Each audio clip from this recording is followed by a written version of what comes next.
going to be fun kalau lo ngomongin soal musik ya, and then kuliner atau any kind of sport gitu, karena di situ memang lu banget.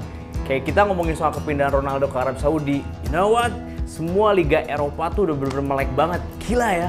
Dengan pengaruh seorang Ronaldo, semua mata dunia bisa tertuju ke Liga Arab Saudi. Itu tuh namanya value guys. Nah, kita ngomongin value-nya politik sekarang. Buat lo Gen Z milenial, menurut gue tuh kayak lo nggak mentok aja di kekinian banget tanpa ada ngomongin politik. Karena politik itu menurut gue itu mewakili semua bidang. So hari ini gue bakal invite seseorang yang menurut gue spesial. Dia adalah calon leader milenial, Ketua DPD Nasdem Purwakarta. Siapakah dia? Please welcome Bapak Lutfi Bamala. Hai, Pak Lutfi, apa kabar? Alright, kita ngomongin banyak sama Pak Lutfi pasti programnya tentang regenerasi ya Pak ya? Yes. Jadi kalau anak dulu ngomongin politik, menurut gue sih Pak udah kayak jago banget. Kayak kita lewat abang-abang beca tuh, kalau udah denger ngomongin politik jago banget. Ya. Terus orang-orang lagi catur ngomongin politik jago banget. Ya. Tapi anak milenial Gen Z ketika dia Instagram, TikTok, atau sosial media apapun, andai dia nggak ngomongin politik, nah ini yang harus kita kejar supaya mereka bisa melek. Pak Lutfi sebagai next leadernya milenial, kira-kira setuju banget nggak kalau anak milenial Gen Z itu melek politik, Pak?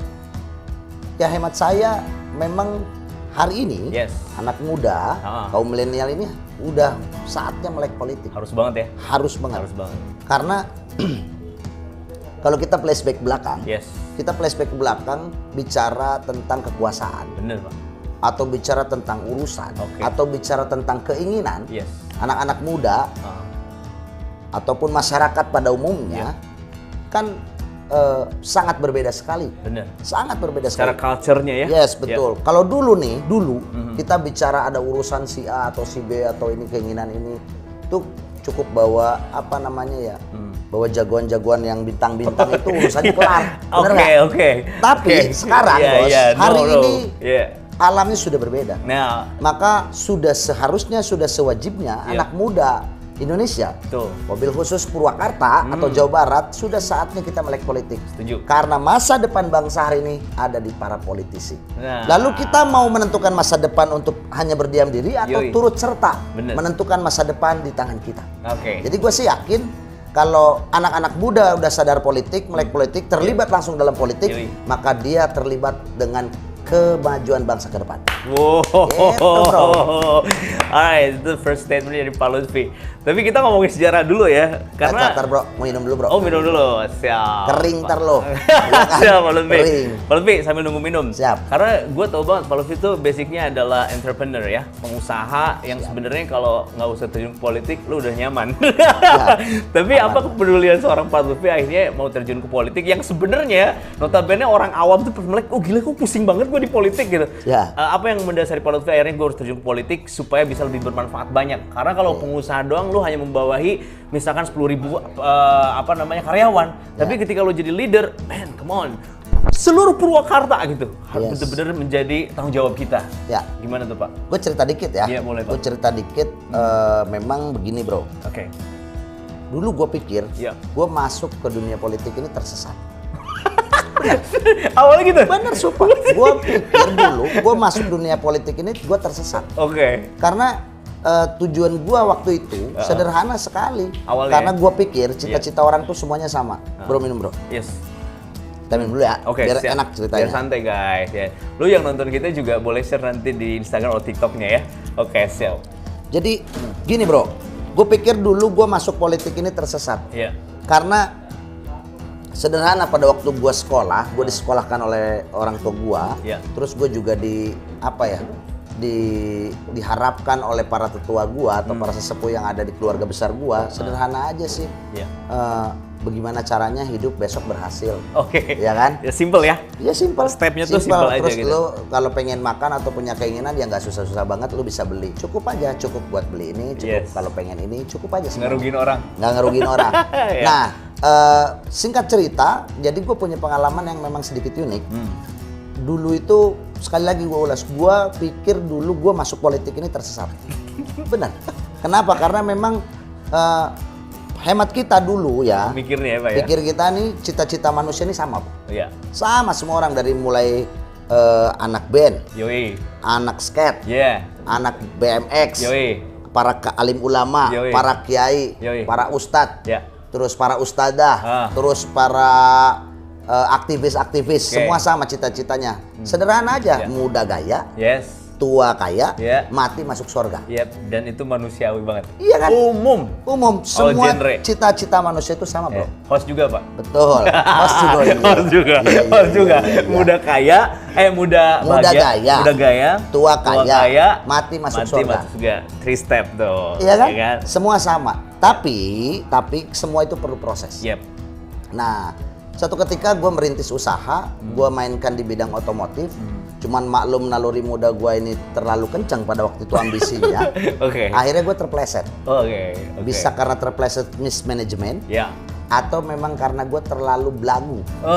Atau ambisius waktu itu. Padahal posisinya pada waktu itu masih aman banget. Jadi gue pernah turun 2006 sampai 2015. Dulu gue main di dunia otomotif. Gue sempet balap gitu, Pak? Dunia balap gitu, Pak? Gue jualan. Lebih senang gitu ya? Gue lebih senang bisnis ya? Artinya ada trading, ada trading, Nah, dulu gue sempat punya showroom. Showroom, bahkan gue kan lahiran 82 nih.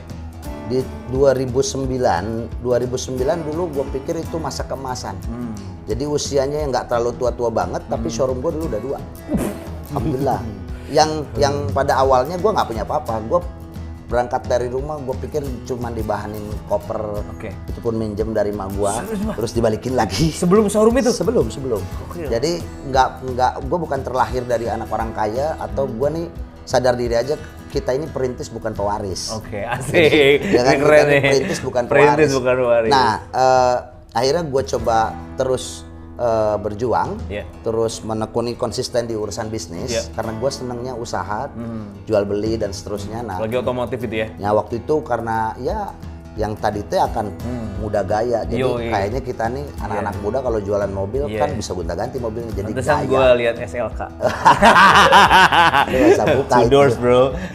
Jadi kalau jualan mobil satu memang transaksinya besar. Sehingga kelipatannya cepet ya? Ya gitu. Yang kedua, yaitu masuk tuh dalam genre yang muda gaya itu. Jadi gua anak muda. Di semua pasar tuh dapat gitu ya di situ gitu kan. Terus secara prestis juga keren lah ya. Nah, umur 27 tahun pada waktu itu, ya kita sudah mengelola bisnis itu. Dan gue pikir gue nih orang yang antipati terhadap politik pada waktu itu. Awalnya tuh nggak aware banget ya, Pak? Cuek banget aja gitu ya? Sangat cuek, dan gue nggak peduli mau siapa pimpinannya, yang penting jualan gue laris. Iya kan? Begitu. Otak bisnis banget. Betul. Yang kedua, satu ketika gue disentuh sama Allah nih, gue diingatkan karena dulu gue terlalu mungkin nakal banget. Sehingga lupa daratan dan terlalu ambisi. Jadi ambisi mengalahkan akal sehat itu memang ini dia. Parah loh. Dan nakalnya katanya Pak Lutfi nakal positif. Ada 2 nakal tuh, Pak, negatif sama positif. Emang ada ya? Ada. Buat lu positif, Pak. Buat lu positif. Kalau bisa diambil positif, positifnya apa? Jadi pelajaran. Jadi pelajaran, hikmah ya. Hikmahnya adalah. Nah, 27 tahun kita kelola uang yang cukup besar ya, di usia 27 tahun yang nggak dimodalin sama bapaknya. Kita bisa menjalin kemitraan dengan perbankan, menjalin kemitraan dengan berbagai pihak, menjalin kemitraan dengan perusahaan-perusahaan finance yang pada hari itu ya cukup lumayan, putarannya sudah di angka nolnya ada 9 lah ya. Digitnya ya. Jadi lu bayangin aja, yang tadinya kita nggak punya apa-apa, lalu kita kejar ambisi yang muda gaya tua kaya mati masuk surga itu, on the track aja gue di situ. Dan itu gue pikir gue udah di jalan yang benar. Cuman kita juga lupa ketika kita ini tidak dibarengi spiritual yang baik. Nah, hancur bro, hancur, bener-bener hancur. Kenapa? Karena memang ya karena gayanya itu akhirnya gegayaan. Jadi banyak gaya. Akhirnya kita juga diingatkan sama Allah, disentuh, akhirnya ada turbulensi bisnis. Cuman parahnya pada waktu itu gue bukan celaka di bisnis yang gue alami atau yang gue kerjain, enggak. Sama sekali enggak. Gue dulu celaka malah di bisnis lain. Udah ada bisnis lain. Yang ini yang lu fokusin aman gitu, Pak? Yang sebetulnya yang kita fokus ini aman. Tapi karena ambisi mengalahkan akal sehat. Iya, karena digit lo udah segini, akhirnya melebar gitu ya. Nah, begitu. Semuanya pengen instan. Iya. Padahal umur 27 lah ya. 27. Masih wajar sebenarnya naluri ini ya. 27 bro. Ngeri ya. Lagi lucu-lucunya. Iya. Lucu-lucunya. Pas lu nengok dibilang gini, "Hai kamu," gitu ya. Iya, oke. Lu bayangin aja, dan gue antipati banget terhadap politik, juga gue antipati banget terhadap organisasi-organisasi. Yang gue cuman respect dulu satu aja, karena di bidang gue bisnismen atau gue coba menjadi pengusaha atau gue juga seorang wirausaha, yang gue respect hanya satu organisasi, yaitu HIPMI, Himpunan Pengusaha Muda Indonesia. Karena di situ juga bidang banget. Betul, dan gue terlibat di sana. Dulu gue terlibat menjadi salah satu pengurus HIPMI juga yang diketuai dulu sama Pak Haji Rustandi. Ya, Pak Haji Rustandi kita tahu orang Purwakarta, sekarang menjadi pengusaha rumah sakit yang cukup dikenal di Purwakarta. Dan di situ gue mulai denger-dengerin bahasan-bahasan tentang organisasi dan partai politik. Mulai tersesat. Cuman ada yang lebih menarik ketika gue mengalami turbulensi bisnis di luar zona yang gue mainkan, gue expand di wilayah lain, ternyata itu gagal dan kita tertipu. Dulu banyak juga tertipu. Yang akhirnya ngerembet ke bisnis utama. Nah, akhirnya ngerembet, berdampak. Berdampaknya itu sebetulnya bukan karena jualannya lemah, tapi boring. Jadi bisnis itu memang ada trennya. Ada boring. Kita udah capek, udah boring. Kejenuhan lah ya, Pak. Ya, betul. Apalagi kita gagal bisnis, dapat ngumpulin dari sini, terus kita expand di sini. Ini gagal, ini boring. Padahal lu udah ngarep banget, expect-nya ini bagus. Ini bagus. Biar di sini lu udah tahu gitu. Betul. Ini gua hatam. Iya, hatam. Ini buka celah baru nih. Betul. Taunya boom. Taunya gagal bisnis. Akhirnya mengalami kerugian, dan pada waktu itu kebetulan yang gagal bukan gue sendiri, tapi banyak orang, yang gagal, sehingga rekan lah ya. Ya banyak, melibatkan orang banyak bahkan se-Indonesia tentang investasi bodong. Ini sekarang rame lagi nih investasi bodong. Waktu itu awalnya lagi booming tahun segitu ya Pak ya? Betul, 2011-2012 itu gila lagi booming-boomingnya investasi yang gue sebetulnya pernah protes dulu ya sama leadernya, bahwasannya Pak ini kok bisnis lu nggak masuk akal. Dia cuma jawab, ngapain masuk akal, yang penting masuk rekening. Kan gila ya. Ambisius tuh. Gila. Itu pemikiran ambisius tuh ya Pak. Itu ambisi mengalahkan akal sehat itu. Setuju gue. Parah. Bener Pak, bener. Akhirnya gagal bisnis, dan kita belajar dari orang sekitar karena korbannya banyak sekali, sehingga gue dulu sampai nggak sempet curhat sama orang karena gue saking dengerin banyak curhatan orang. Jadi orang berkonsultasi, padahal gue pikir gue ngomong sama siapa ya, mereka pada curhat. Sendiri yang bingung, semua orang cerita. Lagi pusing. Nah, tapi di situ jiwa sosialnya naik. Jiwa sosialnya meronta. Artinya mulai terbentuk ada rasa kepedulian satu sama lain.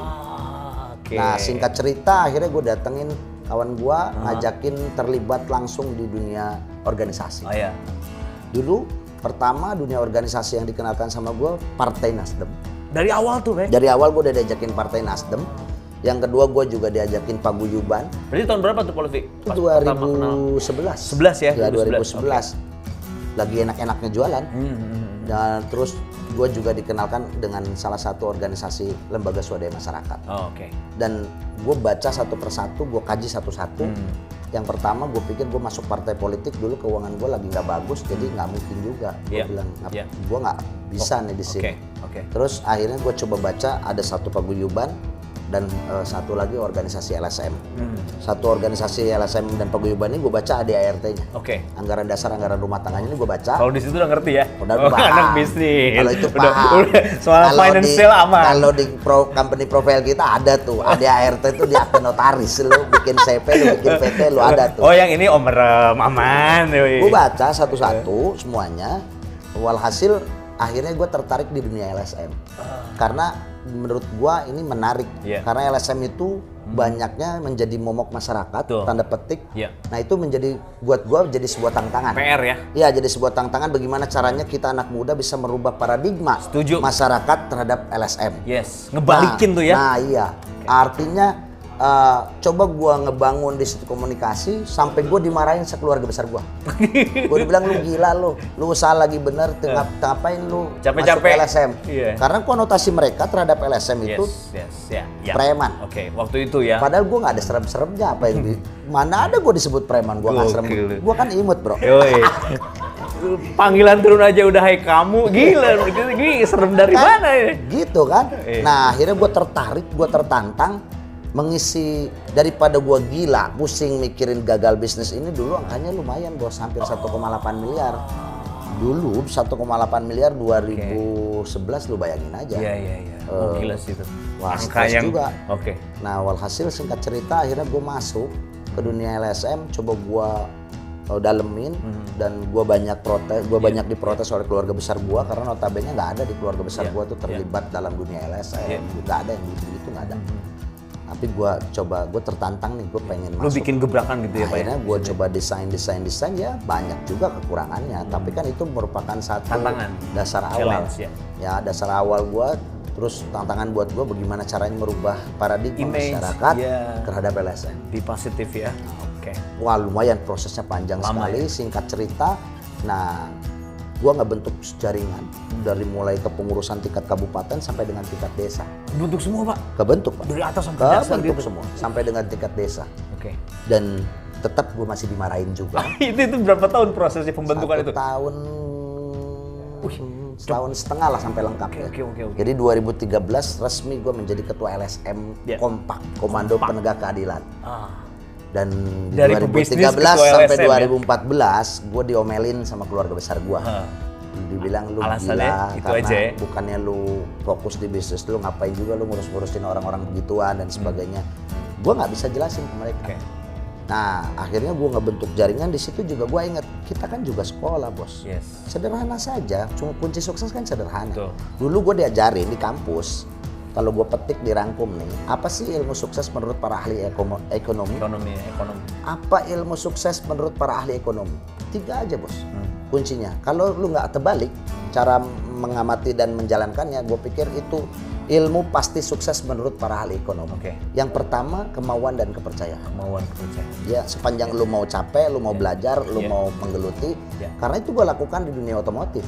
Gue kan nggak langsung punya showroom, gue jadi mediator dulu, gue ngoteng-ngoteng dulu, sampai akhirnya gue membentuk manajemen, lalu mengajak kemitraan dengan berbagai pihak. Di situ kepercayaan baru ya? Di situ kepercayaan datang. Ya, kemauannya jadi tadi dari nol. Kemauannya ada, maka link and match dengan kepercayaan. Itu yang pertama. Lalu yang kedua, networking. Link kan. Nah, network kita terbentuk dengan baik, jaringan kita terbentuk dengan baik, maka bisnis itu berjalan. Lalu yang ketiga baru bicara modal. Nah, ini yang terakhir nih, modal ini. Kadang-kadang nih kawan-kawan kita nih, teman-teman suka kebalik. Di awal dulu kadang ditaruh, itu akhirnya mereka nggak move. Jadi, lu kenapa lu diam aja, gua nggak punya modal. Lu kerja, kerjaan lagi susah. Lalu usaha dong, lu gua nggak punya modal. Taruh dikasih modal. Nah, beli juga. Gue mesti jualan apa? Mati, gue bilang lu. Karena mati, kemauannya itu dulu. Karena nggak punya kemauan. Iya bener. Dia tiba-tiba modal, ntar udah dikasih modal, dikasih judul nih lu saya ini. Dia tanya terus gue jual kemana? Dia tanya pasar. Dia nggak mau bangun jaringan. Padahal di awal pertanyaan udah mau modal dulu. Makanya, nah ini yang menjadi salah. Akhirnya begitu gue ngebentuk jaringan, kok gue pikir kok sama ya. Sama halnya ketika gue membangun, merintis usaha gue di bidang otomotif dari mulai tingkat mediator sampai dengan gue menjadi owner, sama. Fondasinya sama, strukturnya itu aja. Strukturnya begitu. Jaringannya kebentuk. Habis itu baru bicara modal. Nah, di dunia organisasi pada waktu itu gue punya kemauan merubah paradigma, gue juga punya kemauan langsung turun ke masyarakat. Nah, di situ gue tersesat. Banyak curhat, gue ngedengerin curhat orang, kok lu sedih-sedih banget sih, padahal gue juga lagi sedih banget pada waktu itu. Kalau dulu kan transparan Pak ya, kayak masuk, sekarang curhat ya? Curhat, gue banyak masukin, mereka bercerita tentang kesedihan. Jarang sih memang orang curhat kebahagiaan tuh jarang. Dia curhat sama orang yang datang ke sana tuh biasanya ceritanya yang susah-susah. Sampai gue nggak punya ruang waktu untuk gue mikirin kesusahan gue. Padahal waktu itu gue lagi susah banget. Dia lagi kalau usaha lagi trennya turun banget. Dan mitra usaha gue pada waktu itu karena banyak perusahaan finansial, dia kan antipati banget terhadap LSM. Sehingga banyak yang berguguran. Sampai gue putusin gue tutup tuh yang namanya usaha otomotif. Tutup tuh Pak, akhirnya resmi. Tahun berapa tuh Pak? 2015. Gila itu, ini dirintis dari awal ditutup? Tutup, karena gue bilang gue mesti ganti judul. Karena mereka nggak bisa sepaham dengan apa yang sedang gue geluti hari ini. Berarti ini episode baru lah ya? Ya, episode baru. Gue buka lembaran baru di dunia LSM, gue banyak dengerin orang curhat, lalu ada keinginan gue coba bagaimana, apa yang bisa gue kerjakan buat dia. Nah, di situ mulai. Dan tetap dimarahin terus. Bilang lo gokil, lu gila, lu apa yang ada di pala lu dan sebagainya. Gimana? Gue bilang ini dunia gue, lu doain aja deh. Mudah-mudahan ini gue bisa berhasil. Ini pressure dari keluarga ya? Betul. Nah, saya bilang gue punya keyakinan orang strukturnya sama kok, punya kemauan, kepercayaan, network, baru bicara modal. Nah, di sini coba gue beralih bisnis gue, karena gue juga senang di urusan kontraktor, gue juga senang di dunia supplier. Jadi waktu itu gue ngejalanin bisnis di dunia kontraktor dan supplier tuh nggak perlu adaptasi yang lama. Itu sebentar-sebentar aja, karena memang rumusnya sama-sama aja. Tahu aja udah gitu tahu aja dia ngalir. Akhirnya gue ngebangun di wilayah sana, alhamdulillah berhasil, dan gue juga ngebangun dunia properti. Artinya gue bisnis perumahan juga, gue bikin perumahan permukiman buat masyarakat Purwakarta. Ya alhamdulillah Allah kasih kemudahan juga, tanpa mengurangi kegiatan gue yang hari itu sedang mendalami dunia LSM. Di sana gue kembali ke Pak Rustandi yang dunia HIPMI itu, lalu gue diajak masuk partai politik. Gue pikir gue tersesat dan semakin tersesat. Akhirnya gue masuk partai politik Nasdem. Udah habis itu gue juga diajak oleh penguasa Purwakarta Kang Haji Deddy Mulyadi untuk pindah ke Partai Golkar.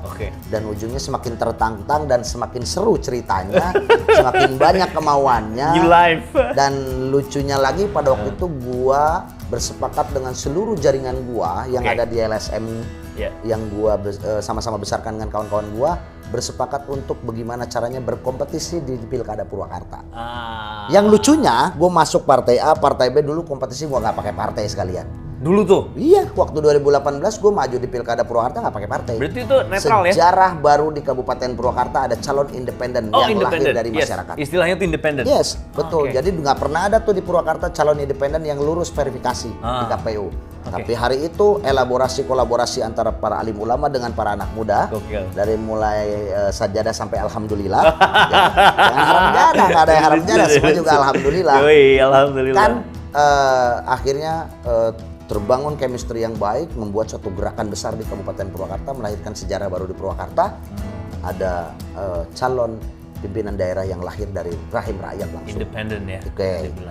Akhirnya di situ kita mulai kompetisi dan mulai melek politik langsung. Dan ternyata wah banyak banget manfaatnya.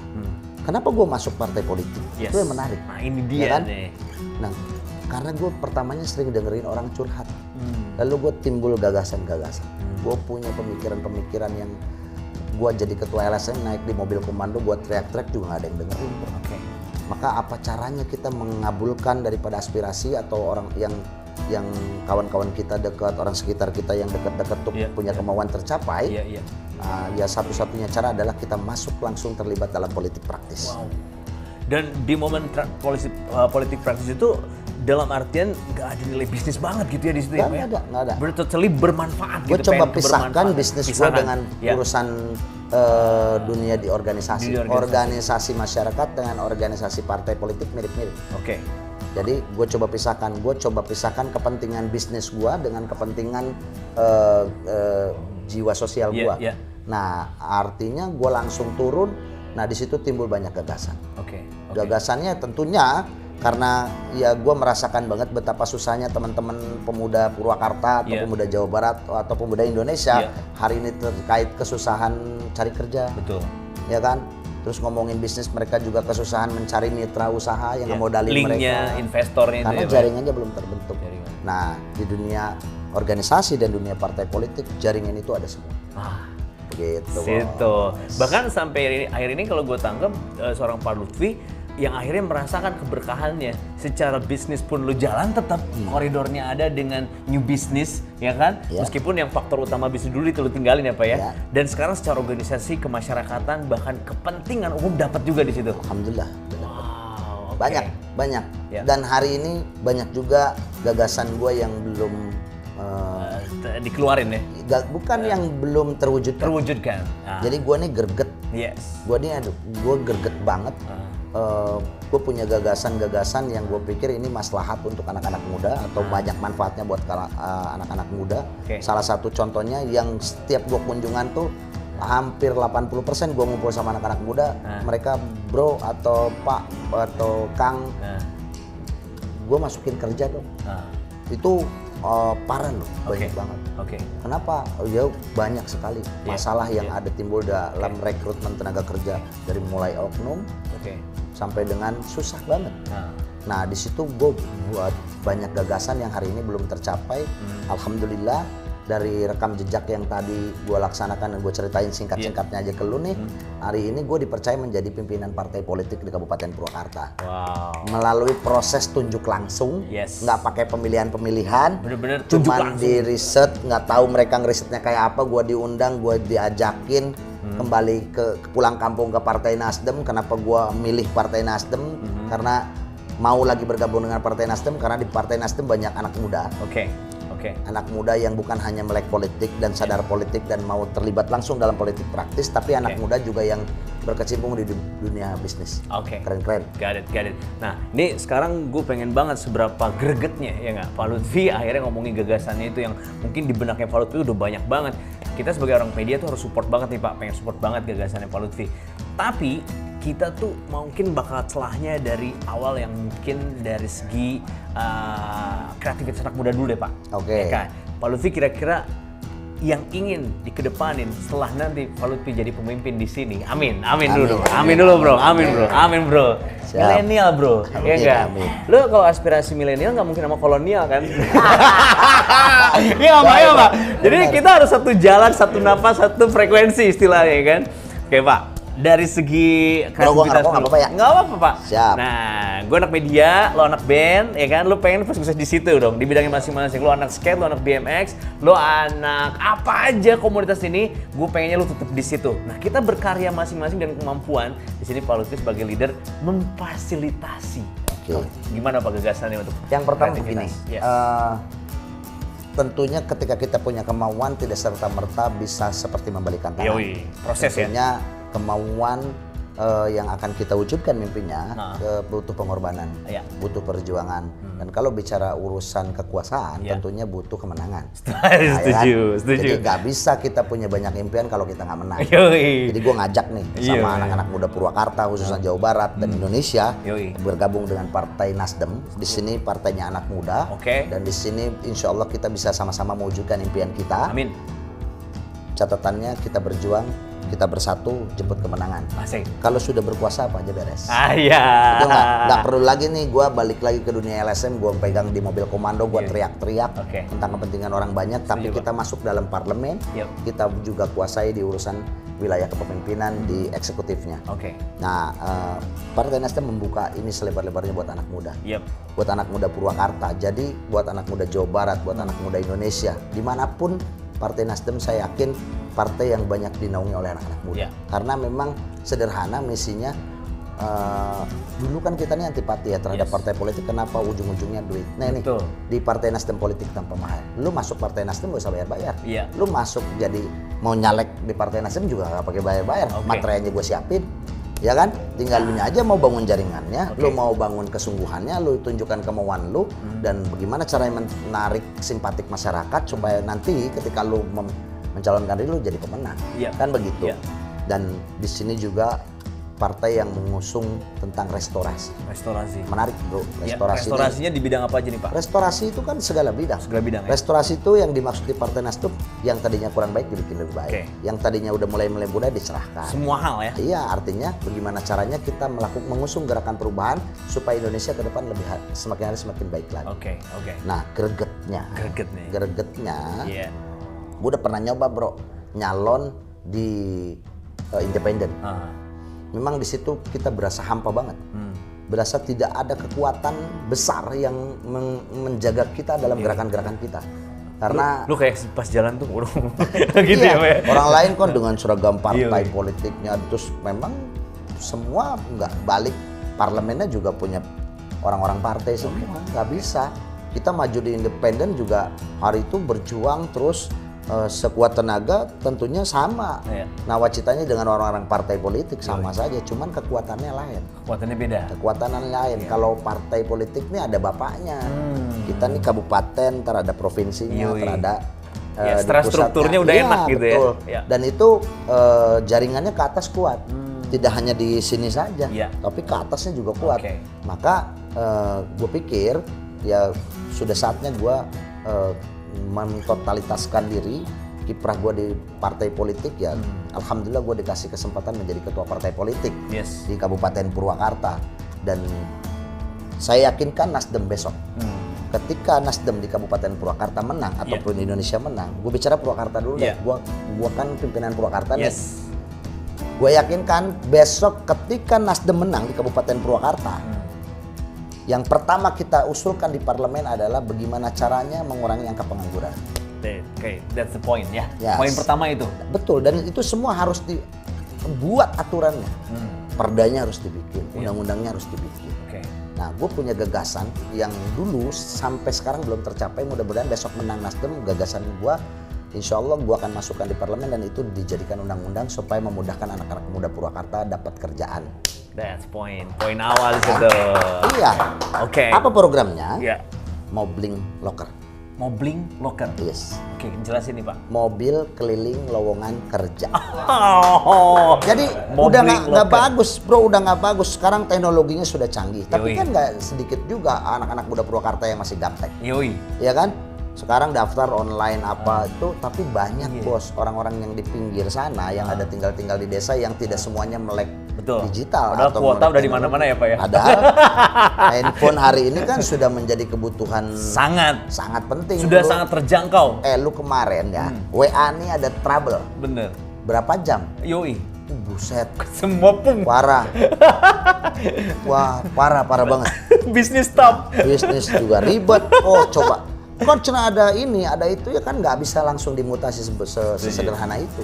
Nah artinya walaupun ya tetap anak muda juga harus melek politik, melek teknologi dan seterusnya. Tapi nanti kita sebagai orang-orang yang punya cita-cita mulia atau pengen memajukan wilayahnya masing-masing, kalau gua bilang Mobbling Locker ini adalah sarana efektif untuk menghantarkan atau melaksanakan amanah Pancasila sila kelima, keadilan sosial bagi seluruh rakyat Indonesia. Keadilan sosial harus dirasakan oleh seluruh masyarakat Indonesia. Keadilan sosial harus terasa bagi kita seluruh rakyatnya, termasuk nantinya orang-orang yang duduk di parlemen dari Partai Nasdem. Coba-coba aja lo kalau udah duduk nggak ngelaksanain ini, saya berkomitmen tegas terhadap seluruh jajaran Partai Nasdem. Listen up, bro. Kan besok. Kalau udah jadi itu Mobbling Locker harus jadi program utama. Mobil keliling lowongan kerja. Komit ya Pak ya? Komit. Udah komit banget. Jadi dihantarkan peluang pekerjaannya dihantarkan ke setiap desa. Banget. Nah di situ kita bisa menghindari oknum daripada itu dia Pak. Gue setuju banget ini. Oknum-oknum yang suka main di urusan tenaga kerja bayar-bayar tuh. Kalau itu oke, gue potong dulu Pak. Tadi gue lurusin sedikit guys. Jadi kita nih anak muda, anak milenial, lo yang bener-bener masih bingung banget dengan politik ini. Nah kita Paluti datang sini atau sebagai pemimpin merubah mindset itu supaya politik itu tuh santai, politik itu asik, seru. Karena semua bidang itu di atas itu pasti ada politik. Betul. Nah otomatis lo kalau udah melek politik lo jadi tahu ternyata nggak sekejam itu, nggak se ekstrim itu. Buktinya bisnis bro, ayah tersesat di politik dan itu jalan yang lurus, ya kan? Nah, yang kedua sekarang program gregetnya itu adalah Mobbling Locker. Buat lu yang selama ini akhirnya mentok mau kerja kok susah amat harus ngeluarin modal, Pak, itu gue denger banget. Kok gila nih orang kapan mau kerjanya kalau di modalnya udah harus 15 juta dulu lah, sekian juta. Di situ ya, Pak? Ya. Ke ini lo, apa kegelisahan lo yang selama ini? Greget di situ. Gregetnya ya. Gak banyak juga anak-anak muda yang di lingkungan gua aja datang ke gua jadi korban oknum calon tenaga kerja. Ada yang dia udah gade ini, gade itu duitnya tuh kasihan juga nyarinya gitu ya. Dibayar lah, ada yang 5 juta, ada yang 10 juta. Gilanya lagi kontraknya cuma 3 bulan. Yang keterima. Ada yang parah, duitnya hilang kerjanya kagak. Nah ini bahaya. Nah maka Nasdem berkomitmen besok ketika parlemen Nasdem menang di Kabupaten Purwakarta, kita akan usulkan Mobbling Locker harus jalan di Kabupaten Purwakarta. Ke setiap daerah, ke setiap sudut. Tentunya ya Pak. Payung hukumnya harus disiapkan lewat parlemen. Satu, kita akan mendorong pimpinan daerah. Mudah-mudahan Partai Nasdem yang menjadi tetap ada aturan di situ ya Pak ya. Amin. Yang pertama kita akan buat peraturan daerahnya. Kita akan usulkan peraturan daerahnya bahwa harus ada ketegasan komposisi pembagian daripada kesempatan kerja. Yang pertama untuk orang Purwakarta asli. Putra daerah harus disiapkan porsinya. Didahuluin. Ya, contoh 70% untuk rakyat Purwakarta. 30% oh ini NKRI bro. Boleh. Jadi siapa aja boleh masuk ke kampung kita. Boleh. Silaturahmi ya. Boleh bebas, orang mana aja boleh masuk ke kita. Cuman selaku pemegang kebijakan ke depan tentunya harus juga memperhatikan rakyatnya terlebih dahulu. Putra daerah dulu. Putra daerahnya sejahterakan dulu. Betul. Makanya dibuat komposisi 70-30. 70 orang Purwakarta asli, 30 silahkan orang pendatang. Toh memang tren kalau gue baca di riset survei pendatang di Kabupaten Purwakarta ini nggak lebih dari 22%. Oke. Jadi tetap masih besar nominalnya banget. Orang Purwakarta ya. Yang pertama lu bikin aturannya itu dulu. Kita akan buat perdanya bahwa kesempatan kerja di Kabupaten Purwakarta 70% harus milik orang tua. Oke. 30% bebas. Lu mau online mau apa bebas. Yang kedua, sistemnya. Sistem bagaimana cara merekrut tenaga kerja. Kita ini punya dinas tenaga kerja. Kalau kita lihat nih, kayaknya programnya itu aja, padahal anggarannya miliaran. Serius Pak? Serius, lu cek aja, lu cek. Lu kan ada wartawan-wartawan juga kan? Ya lu tanya deh. Ntar gue tanyain Pak. Ntar gue tanyain Pak. Ya kan anggarannya besar itu. Anggarannya besar. Siap. Nah kenapa nggak beli sih? Kalau kita hari ini dipertontonkan, alhamdulillah, Pemda Purwakarta hari ini lewat program DBHP, dana bagi hasil pajak di setiap desa yang dibelikan ambulan. Kenapa sih ambulan hari ini ada di setiap desa? Ya sebetulnya itu dari DBHP, dana bagi hasil pajak yang ya dari rakyat juga. Dari rakyat juga. Tapi itu kan menjadi sarana kemudahan buat masyarakat Purwakarta di setiap desa punya ambulan. Jadi kalau ada yang sakit cepat ditindak. Nah ini dalam bidang kesehatan. Nah itu di bidang kesehatan. Nah hari ini apa salahnya Pemda Purwakarta atau masyarakat Purwakarta atau DPR mengusulkan itu? Mengusulkan itu, beli aja, anggaran juga banyak-banyak banget. Beli mobil berapa biji, misalnya 5 biji atau berapa biji. Jadi perusahaan nanti kita undang, ya kan? Kita undang, kita elaborasikan dengan dinas kita terkait, dinas tenaga kerja. Besok lu kalau butuh tenaga kerja lapor dulu bro. Lapor dulu. Gak usah bingung kemana nyarinya. Jangan lu nanti kasak kusuk bawa kawannya juga yang dari luar apa. Ini banyak kejadian. Makan orang-orang sini ini agak kesulitan. Karena memang sudah dikuasai mereka. Nah besok untuk transparansi publik, kan amanah undang-undang juga 2014 tahun, amanah undang-undang 14 tahun 2008 kalau nggak salah. Itu transparansi informasi publik, termasuk kesempatan kerja harus juga ditransparan. Banyak hari ini yang sudah nge-share sini butuh lowongan kerja tapi pada prakteknya ternyata di ujungnya banyak juga oknumnya. Gue nggak bilang semuanya tapi oknumnya adalah bahkan banyak. Jadi, nah bagaimana caranya membagi rata? Nah kalau terkoneksi, nanti lapor ke sini. Pemda Purwakarta atau pemerintah daerah Purwakarta menyiapkan fasilitasnya, tetap yang ngeceknya, yang ngetesnya itu dari pabrik tersebut atau dari perusahaan tersebut, ya kan dari perusahaan manapun silakan. Tapi tesnya, one day system. Lu butuh berapa? Gue butuh 100. Oke, 70 punya orang kita ya. 30 lu mau online mau apa terserah lu deh. Sebar. Ya terserah lu dah pokoknya. Tapi 70 yang ini yang dibagikan. Misalnya ke desa A 10, desa B 10, desa C dan seterusnya. Di desa A misalnya kuotanya butuhnya 10. Nah, lu umumin di situ. Lu bisa umumin juga kita bangun peradaban berbasis masjid juga bisa. Gokil banget ya kan? Masjid. Iya jangan cuman masjid innalillahi. Waduh. Sekali-kali assalamualaikum di sini akan ada lowongan dari perusahaan A, anak-anak muda yang dan itu sah saja orang menyampaikan kebaikan, kesejahteraan. Baikan bro, ini positif. Keren banget. Iya kan? Jadi masjid bukan hanya yang mangga ibu-ibu di Arantos. Dana yang terkumpul. Nah, kan? Bukan hanya itu, coba juga sampaikan. Nah, tapi kalau tidak didorong dari pemerintahan daerah ini nggak bisa. Jadi misalnya di desa A butuh 10. Ya kan? Butuh 10 nih. Kuotanya lu 10. Nah, di situ misalnya ada 50 yang daftar. Nah hari itu juga lo tes di situ, seleksi di situ, umumkan hari itu juga di situ. Dan benar-benar akhirnya nanti ketahuan kita membutuhkan orang the right man on the right place. Jadi seleksi yang tepat tanpa ada biaya apapun, tapi kemauan dan memang orang itu punya kompeten di bidangnya. Betul. Kan yang ngetesnya juga perusahaannya, tapi pemerintah memfasilitasi terkait support di situ ya. Betul. Supaya ada link and match antara si investor yang sedang melakukan kegiatan usaha di Purwakarta juga membawa dampak positif terhadap masyarakat Purwakarta. Gokil sih. Itu satu, masih banyak yang lainnya. Gue saranin sih Pak, lu keep dulu deh. Soalnya takut ada yang nyontek. Gua cariin itu. Iya, pokoknya satu dulu ya. Jadi sekarang program Pak Lutfi ya sebagai Ketua DPD Nasdem Jawa Purwakarta punya program yang benar-benar namanya adalah Mobbing Locker. Dan ini benar-benar pengen tepat banget supaya tepat sasaran sampai ke daerah. Nantinya yang masuk itu, lu nggak pusing lagi dengan ngeluarin modal di awal berapa. Yes, lu nggak pusing lagi nyari kerja kemana, lu gimana cara ngelamar ke perusahaan apa. Di situ sudah difasilitasi oleh pemerintah dan support perusahaannya di situ. Yes. Oke, so pesan gue menangin dulu Pak Lutfinya. Biar Bersatu aman. berjuang menang. Yeah, Nasdem. Oke, guys. Nanti episode berikutnya kita bakal gali lagi apa kira-kira kegelisahan gagasan Pak Lutfi untuk program berikutnya buat anak muda. Alright, stay right here. Gue Banyu, Pak Lutfi pamit. See you guys. Thank you.